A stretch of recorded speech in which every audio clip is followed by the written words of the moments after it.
one minor success in our struggles for fighting back against the horrible statements of one individual. And ladies and gentlemen, it appears that Jerry Seinfeld has changed his mind. Not about the genocide. He was at the Mets game saying, "Go Mets" and the IDF. So. Oh, yes. So, no. I don't know if that's changing. Yes. But he has changed his mind on another burning issue that we have had. And that is whether the left, or even the extreme left, has ruined comedy for everyone. And now this, of course, I know people were very concerned.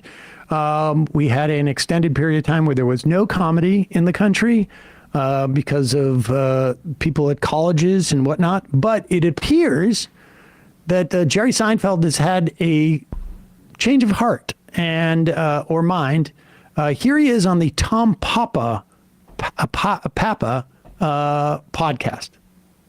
So there were two things that I have to say I regret and that I have to take back. I said that the extreme left has suppressed the art of comedy. Mm-hmm. I did say that. Yeah. That's not true.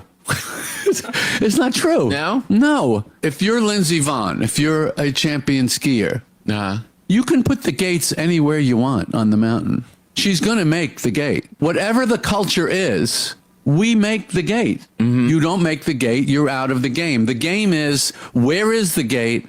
How do I make the gate and get down the hill in the way I want to? So does culture change? And are there things I used to say that I can't say, that everybody's always moving? Yeah, but that's the biggest, easiest target. The accuracy of your observation has to be 100 times finer than that. Mm-hmm. So I don't think as I said, the extreme left has done anything to inhibit the art of comedy. Such a massive departure from what he was saying a few months ago, and I'd be really curious to find out who he's spoken to recently. I listen, I want to welcome converts and people who now see the light. And, it doesn't necessarily change my perspective on his comedy or his other politics or whatnot. But what happened? I know. One wonders, and to be fair, there may be more, substantiation on the Tom Papa podcast, and I'll be sure to tune into it.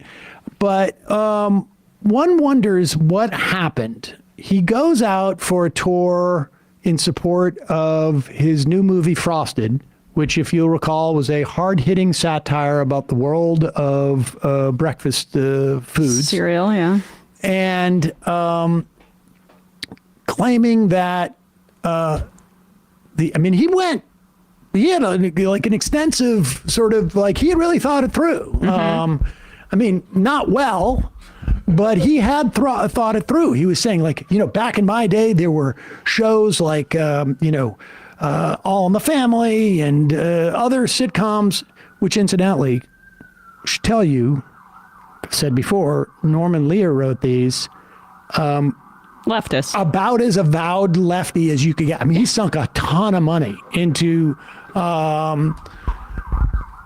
left progressive sort of organizations. And in fact, those shows would be considered very woke for its era.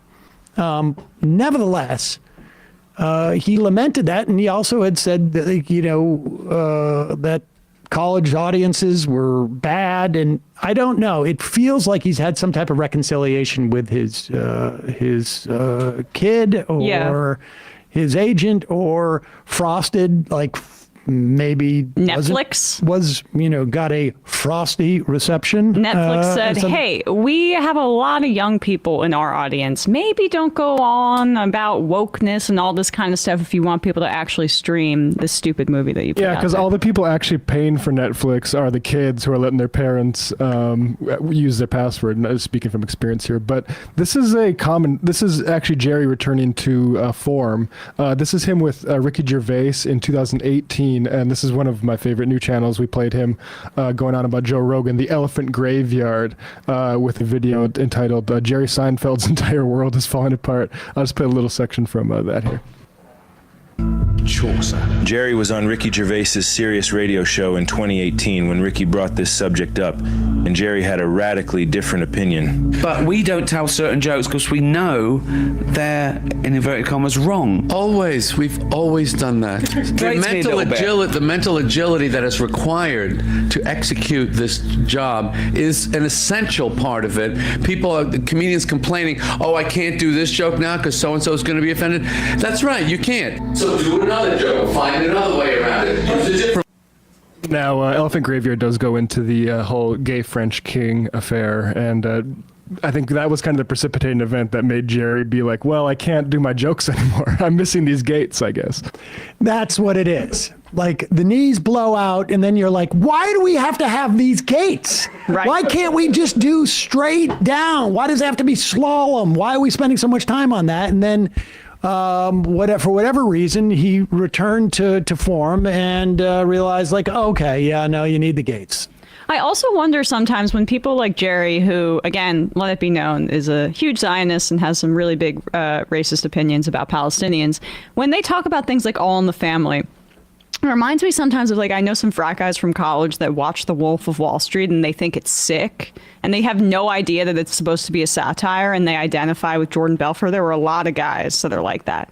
Sometimes I think there's these white men that more identify with Archie Bunker than realize that he's there to basically hold a mirror up to racist people in the country. And I wonder if Jerry's in that category. There was a lot of people concurrent with the Colbert report that was on that were like, finally we have someone espousing our views on watch Bill O'Reilly, right? The first sort of like libertarian but like war supporting guy I ever met, which is, I guess, looking back, a very strange thing, thought that Colbert was one of him. Yeah, there you go. amazing. It is amazing. He was parodying O'Reilly, right? That was his entire thing. Totally. Yeah. Talk about someone, he has good politics, Stephen Colbert. Remember Trump's 2020 election interference case? He pled not guilty, but only after making it clear that he, quote, had every right to do so. Ground News found 90 sources covering this with significantly less reporting from the right. And going through these articles, you can see there's no mention from conservative outlets of what looks like Trump's confession. Now, the left points this could be the very thing that helps Jack Smith finally convict him. This type of selective reporting is the exact problem we've been talking about with today's news. Rather than adding clarity to an already confusing election season and political landscape, the news can easily contribute to it. That's why we're longtime partners of Ground News. Their platform is designed for people who want to go beyond the headlines to deeply understand today's current events from every perspective.